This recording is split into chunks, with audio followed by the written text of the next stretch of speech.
Hello everybody, and welcome back to another video. In today's video, we'll be taking a look at the 2024 North Carolina gubernatorial election, and I'll be discussing in detail why I think this could be a very, very difficult election for the Republican Party to win. Now, North Carolina is typically a GOP-leaning state. It's definitely a swing state. It's been competitive in every presidential election since 2008, but Republicans have an advantage here. And again, Democrats haven't won this state federally since 2008. They've come very close multiple times, but they have never been able to, cross the finish line in that regard. So, again, competitive state, but federally Republican leaning. Now, down ballot, though, in local races, Democrats have actually done very well in recent years. You look at 2020, Democrats won the governorship by 4.5 points. Let's go to the governor's race. 4.5-point victory for Roy Cooper, the Democrat. And then in the Attorney General and Secretary of State races, they were very close victories, especially that AG race, 50.1 to 49.9. Democrats won this race. And then auditor, they also won. And then importantly, they won Secretary of State. So again, down ballot, North Carolina is fine with electing Democrats. But in that Senate race, Democrats led in most of the polls, couldn't come through. Presidential race, Joe Biden was up by 2 points on election day. He still lost.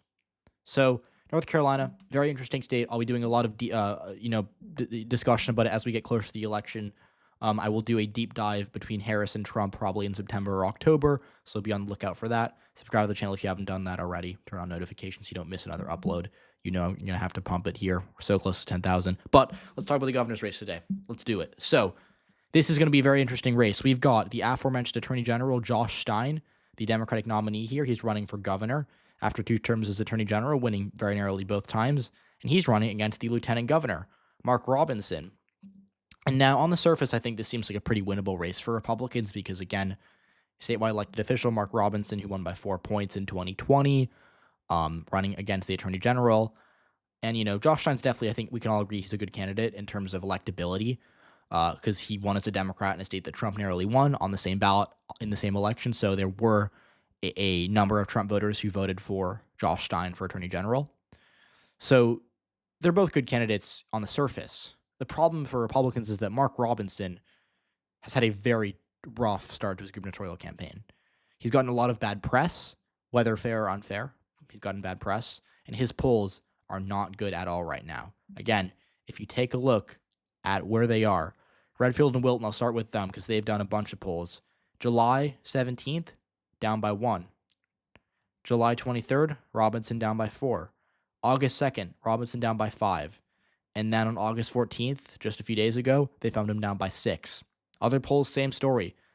Arguably the best pollster in the country, New York Times, Siena, they have him down by 10. He's underperforming Trump by 8 points. YouGov Blue, this is a Democratic-sponsored poll, granted, but Stein up by 10 over Mark Robinson. Robinson down by 6 in PPP. And then the last poll he led in was in early June. In Surprise Strategies, he was up by 4. But again, as we've seen spending kind of start to kick in, as we've seen the general election campaign heat up, we have seen Josh Stein does better, while Mark Robinson does worse. Now, obviously, there's probably a reason for this, right? Like, obviously, if you take a look at how general elections generally tend to go, I'm repeating a lot of words. I don't mean to be doing that. But generally, when you look at the primary for the Democratic Party and the Republican primary, especially in a statewide race, they can get divisive, but after the primary, you usually see kind of a coalition around a certain candidate, right? Mark Robinson got that from Republicans after he won his primary by a lot. But the issue for him is that now that we're in a general election, Josh Stein, the Democrat, has been able to run a lot of negative press, negative ads, negative news from his side on Robinson. And Robinson is a controversial character. On this channel, I've talked a lot about how Republicans have a problem with nominating candidates because oftentimes their candidates are perceived as too extreme for the electorate or not in step with the moderate electorates of swing states. They often have scandals. Republicans have had a recent trend of nominating newcomers for political office, right? Like people who haven't won before in any elected office. In 2022, they ran in the 4 most important Senate races, or in the 5 most important Senate races, 4 of their 5 candidates had not been elected officials. The only one that was Adam Laxalt, who's the former Attorney General of Nevada. He lost by around 8,000 votes. But again, in Arizona, they ran a venture capitalist, Blake Masters. Georgia, they ran a former college football and NFL player, Herschel Walker. New Hampshire, they ran, I think, a retired military or Navy veteran Don Bolduc. And in Pennsylvania, they ran, obviously, TV show star Dr. Oz. So they ran a lot of candidates who hadn't won office before. And that cost them because these people didn't have good political instincts. They weren't able to hire good campaign teams. And on top of that, they had a lot of things, a lot of skeletons in the closet that Democrats were able to really use against them. Past statements, past actions, past scandals that hurt them. Mark Robinson's elected an official. He knows how to win elections. He's in politics, but he has a lot of the baggage that a lot of past Republicans have. And the new comparison for him is Doug Mastriano. Doug Mastriano was the GOP nominee for governor of Pennsylvania in 2022. He lost by nearly 15 points to Josh Shapiro. And obviously, Josh Shapiro was a very strong candidate. A lot of people from the get-go thought that he was the favorite to win, including myself. But Mastriano made it so much worse than it had to be for him because he was a very controversial figure. He took a lot of stances, especially on issues like the 2020 election. He claimed it was stolen. There were photos of him in a Confederate war uniform. So a lot of things that he did and said in his past came up to be used in Democratic attack ads. And by September, the national GOP said, "Look, you're on your own. We can't win this race. We're not going to fund you." And Mastriano lost by 15 points. So in North Carolina, we kind of are seeing a similar trend where after the primary, the polls are okay for Republicans, and then as the weeks progress, as we get closer to the general election, they get worse. Now, obviously, Doug Mastriano, I think, is kind of known to be a bad candidate in terms of electability from all sides. Republicans, Democrats alike know he was really a drag on the GOP ticket in Pennsylvania in the midterms. But if we look at Mark Robinson, why am I saying that? Well, he has a number of scandals. I'm not going to read through them because I, quite frankly, might get demonetized by YouTube, so I'm not going to be reading the comments out loud to you. You can look them up anywhere. You can look up Mark Robinson's Wikipedia page, for example. They're on there.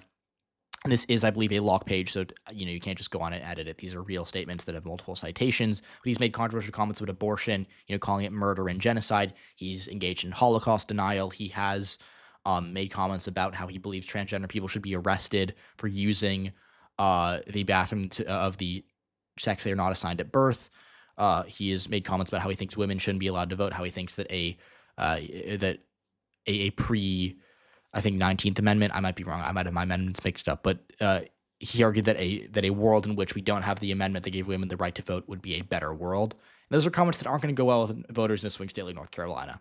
They aren't going to play well. North Carolina, by the way, this is a state that is pro-gay marriage, broadly a pro-choice electorate. Again, there are more Republicans in the suburbs who are pro-choice than a lot of people think. A lot of these people are going to vote for Trump, but might, especially if they're pro-choice, not want to vote for Mark Robinson.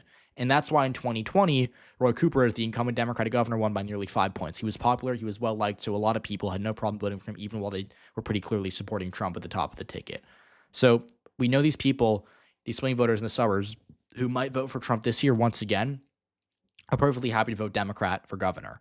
And again, we have an opponent like Mark Robinson, who Josh Stein's been capitalizing on. He's been running a lot of TV ads. He's outspending Robinson. It could get bad for the GOP here. Their saving grace is that North Carolina, this is a presidential year, and Trump's going to have to go here a lot because he wants to win this state. And Robinson, again, I think is still a bit stronger than Doug Mastriano, although as we get more polls, I'm getting less and less convinced of that. So there are advantages that Robinson has compared to Mastriano because Republicans are going to kind of have to spend here. But realistically, in terms of this race, Republicans know that they don't really have a lot to lose because they already have a majority in the legislature. Democrats, even if Josh Stein wins this race, they're not going to have really too much power in North Carolina anyways because they have the governorship right now and they don't have a lot of power. And Republicans have used the legislature to override Roy Cooper a lot. So this state wouldn't fundamentally change much with Josh Stein, but with Mark Robinson, it potentially certainly would. So again, Democrats have all the incentives to fight here, try to keep out Robinson from the governor's mansion. Republicans, I think they could very well stay in town. But nationally, if Republican leadership sees they're losing by 10 points, like the polls suggest, right, like 10 points in the best poll in the country, that could be a problem for them. They might say, look, we did this with Doug Mastriano in 2022. We're not afraid to let you go in August or September. We're not afraid to say, hey, we're not going to fund you. We're going to focus on another Senate race or another governor's race. Republicans have a very competitive race in New Hampshire that they can win. That I think Kelly Ayotte, former GOP senator, she has close ties to the national GOP. She might be saying, hey, look, we're losing by 10 points in North Carolina, and I'm, tied or winning in a state that's a lot bluer, and we can have actual power there that will change, right? So there are reasons to think Republicans are going to stay here. There's also many reasons to think they're not going to stay here if they keep losing. A lot of it comes down to what the polls say. If we get more polls that say Mark Robinson's down by a lot because of his controversial comments, I think at that point, this could be a race Republicans give up on. It's early. It's premature to say that, but we have seen indications that Republicans are open to doing that. So this race, it's looking bad for them. It gets worse by the day.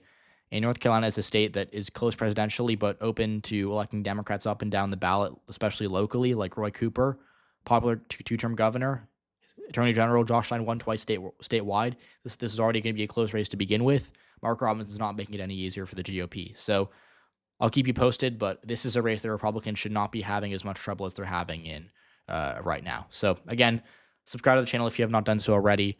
Do me a favor and like the video. Leave a comment. Tell me what you think about this race. Tell me who you expect to win. Tell me if you want to see any videos in the future. And I'll see you all in the next one.